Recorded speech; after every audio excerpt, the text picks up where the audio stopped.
Hi hello எல்லாருக்கும் வணக்கங்க. வாங்க டைம் வேஸ்ட் பண்ணாமல் வீடியோக்குள்ளே போகலாம். இன்றைக்கி நம்ம வீடியோவில் why should I இதை யூஸ் பண்ணி தான் சில சென்டென்சஸ் பார்க்க போகிறோம். வாங்க பார்க்கலாம். அதுக்கு முன்னாடி why should I அதுக்கு மீனிங் என்னன்னு பார்க்கலாம். நான் ஏன் வேண்டும், அதாவது நீங்கள் எக்ஸாம்பிள் பார்க்கும்போது உங்களுக்கு ஃபுல் கிளியராக புரியும். ஃபஸ்ட்டு சென்டென்ஸ் பார்க்கலாம். நான் ஏன் அதை செய்ய வேண்டும், நான் ஏன் அதை செய்யணும் அப்படின்னு கேட்பாங்க. அதுக்கு why should I do that, why should I do that. Next, நான் ஏன் அவளிடம் பேச வேண்டும், நான் ஏன் அவள்கிட்ட பேசணும் அப்படின்னு கேட்பாங்க. அதுக்கு why should I talk to her, why should I talk to her. Next sentence பார்க்கலாம். நான் ஏன் அங்கு செல்ல வேண்டும், நான் ஏன் அங்கே போகணும் அப்படின்னு கேட்பாங்கல்ல. அதுக்கு why should I go there, why should I go there. Next sentence, நான் ஏன் அந்த அறையில் படுக்க வேண்டும், நான் ஏன் அந்த ரூமில் போய் படுக்கணும் அப்படின்னு கேட்பாங்க. அதுக்கு why should I sleep in that room, why should I sleep in that room.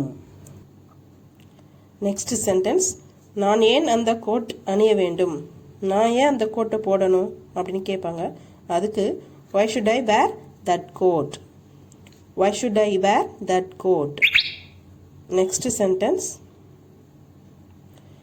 நான் ஏன் அந்த நிகழ்ச்சியை பார்க்க வேண்டும், ஒரு ப்ரோக்ராம் நல்லா இருந்துச்சு அதை பார்க்கணும்னு சொன்னாங்கன்னா அதுக்கு பசங்க why should I watch that show, why should I watch that show அப்படின்னு கேட்பாங்க. நெக்ஸ்ட்டு, நான் ஏன் அவளை பள்ளிக்கு அழைத்து செல்ல வேண்டும், நான் ஏன் அவளை ஸ்கூலுக்கு கூட்டிகிட்டு போகணும் அப்படின்னு கேட்பாங்களே. அதுக்கு why should I take her to school, why should I take her to school. Next, நான் ஏன் அந்த மேக்கப் கிட் கொடுக்க வேண்டும், நான் ஏன் அவளுக்கு என்னோடய மேக்கப் பாக்ஸை கொடுக்கணும் அப்படின்னு கேட்பாங்க. அதுக்கு why should I give my makeup kit, why should I give my makeup kit. Next, அந்த திட்டத்தை நான் ஏன் கவனிக்க வேண்டும், நான் ஏன் அந்த ப்ராஜெக்டை கவனிச்சுக்கணும் அப்படின்னு கேட்பாங்க. அதுக்கு why should I take care of that project, why should I take care of that project.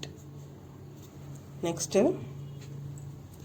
நான் ஏன் அந்த தண்டனையை ஏற்க வேண்டும், தப்பு செய்யாமல் நான் ஏன் அந்த பனிஷ்மெண்ட்டை ஏற்றுக்கணும் அப்படி கேட்பாங்கல்ல. அதுக்கு why should I accept that punishment. அவ்வளோதாங்க.